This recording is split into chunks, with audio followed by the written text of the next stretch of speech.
तो अब क्या लेके जाएंगे हम? अब तो ऐसा है, अब हमारे भाइयों के लिए रहने के लिए मकान ही नहीं है।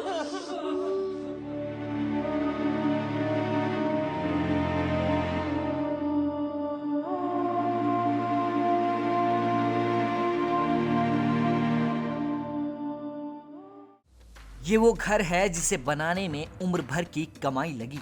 इस घर को बने अभी सिर्फ 2 महीने हुआ है, लेकिन 2 महीने के अंदर ही घर में लाल निशान लगा दिया गया है। और इस लाल निशान का मतलब है कि ये डेंजर जोन में है और इस घर को खाली करना पड़ेगा। न जाने किन तमन्नाओं के साथ ये आशियाना बनाया होगा, कितनी यादें इस घर से जुड़ी होंगी, क्या क्या सपने इस घर को बनाने के वक्त देखे गए होंगे। वो सारे सपने जोशीमठ के साथ ढहते हुए नजर आ रही हैं।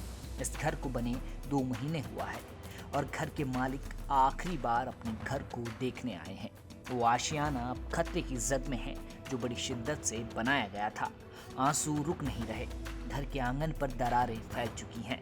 वो सब कुछ टूटता हुआ नजर आ रहा है जो बड़ी मेहनत से संजोया था। ये हाल इस वक्त पूरे जोशीमठ का है। एक हंसता खेलता शहर इस तरह से संकट की जद में आएगा ये किसी ने नहीं सोचा था। जोशीमठ के कई घरों पर खतरे के लाल निशान लग चुके हैं। कई घर खाली हो गए हैं, कई आंखों के आंसू सूख चुके हैं। कड़कड़ाती सर्दी के बीच अब हालात बिगड़ते हुए नजर आ रहे हैं। धरती फटी हुई है, दीवारें खुल चुकी हैं, हर तरफ बस त्रासदी वाली तस्वीरें देखने को मिल रही हैं। ये घर भी अब खतरे की चपेट में आ चुका है। घर का सामान खाली हो गया है और बस बेबसी है, लाचारी है। लोग एक दूसरे से लिपट कर रो रहे हैं। ये आंसू इस वक्त पूरे जोशीमठ के हाल बयां करते हैं। घरों के साथ लोग भी टूट चुके हैं। ये दरारें अब ऐलान कर रही हैं कि अपने घरों को छोड़ दिया जाए। अब ऐसे हालातों में भला कोई करे भी तो क्या करे। पिछले कुछ दिनों में बड़ी तेजी से ये दरारें पैर पसार रही हैं। रोजाना ऐसी डराने वाली तस्वीरें सामने आ रही हैं। इस घर को बने हुए 2 महीना भी नहीं हुआ है। 2 महीने पहले ही बिंदु और उनके जानने वाले जो परिवार के लोग हैं वो यहाँ पर आए थे। अब जोशीमठ में जो तबाही आई है उसकी चपेट में ये वो नया घर भी आया है। सिर्फ खून पसीना ही नहीं, मेहनत की कमाई ही नहीं, बल्कि घर बनता है भावनाओं से। अब वो घर जब टूटा है, पीछे जो है दरारें पड़ी हैं, उन दरारों के साथ इस घर में खतरा इसलिए आया है क्योंकि ये पूरा वही इलाका है जो खतरे के जोन में जिसको घोषित किया गया है। अब नीचे देखिए दरारें जो खिसक रही हैं, तो अब इस घर में भी रहना मुश्किल है। यहाँ आप रह नहीं सकती। बिंदु और उनकी बहन, ये परिवार बचपन जिनका यहाँ बीता, इस घर में पहले कच्चा मकान हुआ करता था, आज वो आखिरी बार इस घर को देखने आई हैं।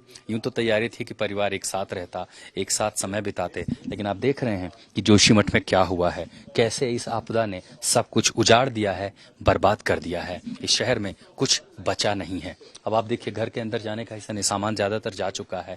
अब घर के साथ साथ यहाँ पर एक आंगनवाड़ी केंद्र भी था। दरअसल ये बच्चे यहाँ पर करीबन 10-12 बच्चे थे जो यहाँ पढ़ने आते थे घर के बाहर। और हम अभी जो मुख्य रोड है जोशीमठ की, उससे थोड़ा ऊंचाई पर हैं, यानी आप समझिए कि जो ऊपरी टेरेन है पहाड़ की उसमें है। और यहाँ पर आप देखिए कि ये चलाई जाती थी। बच्चे, बहुत सारे बच्चों की किताबें यहाँ पड़ी हैं, बैडमिंटन है, स्कूल का बस्ता है, सब कुछ। वार्ड की महिलाओं के लिए सुविधा देती थी, गर्भवती माताओं के लिए, धात्री माताओं के लिए, 6 माह से 3 वर्ष के बच्चों की देख रेख, 3 से 6 बच्चों की देख रेख, और उन्हें यहाँ पे हर प्रकार की सुविधाएं मिलती थी। आंगनबाड़ी चलता था। जी हाँ, आंगनबाड़ी चलता था। अब जब घर का आंगन ही नहीं बचा तो आंगनबाड़ी केंद्र कैसे चलता है। ये देखिए आंगनबाड़ी केंद्र का बोर्ड यहाँ उतर गया है। एक छोटा सा कमरा था, बच्चे जहाँ बैठकर पढ़ते थे, मैं आके देख रहा हूँ। ये तस्वीरें बहुत विचलित करती हैं, बहुत मार्मिक है। अंदर एक स्कूल का बोर्ड है, देखिए ये कैलेंडर है, काफी सारी चीजें यहाँ रखी हैं। कुछ सामान जा चुका है, कुछ सामान अभी भी बचा हुआ है। बस एक आंगनबाड़ी केंद्र का बोर्ड बचा हुआ है। जाहिर है यहाँ के जब उन परिवारों को जब यहाँ से जाना होगा तो फिर कहीं नया आशियाना बसेगा, फिर कहीं नया स्कूल बनेगा, लेकिन जो भावनाएं होती हैं वो परेशान करती हैं। बिंदु जी, जिस आंगन में आप लोग खेले थे, जहाँ बचपन बीता, तब तो छोटा घर होता था, कच्चा, ये घर बन के तैयार था, कितनी खुशी थी कि अब यहाँ रहने आएंगे पूरा परिवार। हमें बहुत खुशी हुई। हमारे भाइयों ने पक्की मकान बना दी। हम आएंगे, रहेंगे, खाएंगे, पिएंगे, इधर नरसिंह मंदिर जाएंगे, घूमने बद्रीनाथ जाएंगे। तो अब क्या लेके जाएंगे हम? अब तो ऐसा है, अब हमारे भाइयों के लिए रहने के लिए मकान ही नहीं है। अब देखिए जिन भाइयों ने घर बनाया था वो आज आए हैं देखने के लिए, मिलने के लिए, वो हाल समझने के लिए। अगर आप यहाँ कुछ समझ पा रहे हैं तो सिर्फ आंखों में आंसू हैं, गमगीन माहौल है, वो इसलिए क्योंकि सपना था एक साथ रहने का, अरमान था परिवार के साथ समय बिताने का। लेकिन जब आप आज यहाँ देख पा रहे हैं तो यहाँ सिर्फ और सिर्फ आंसुओं का सैलाब है, क्योंकि एक ऐसी आपदा जिसने जोशीमठ के सैकड़ों घरों को अपनी जद में ले लिया है, परिवारों को अपनी चपेट में ले लिया है, और अब जिन भावनाओं के साथ लोगों ने घर बसाया था, बनाया था, अब वो सब कुछ छोड़कर जाना पड़ेगा।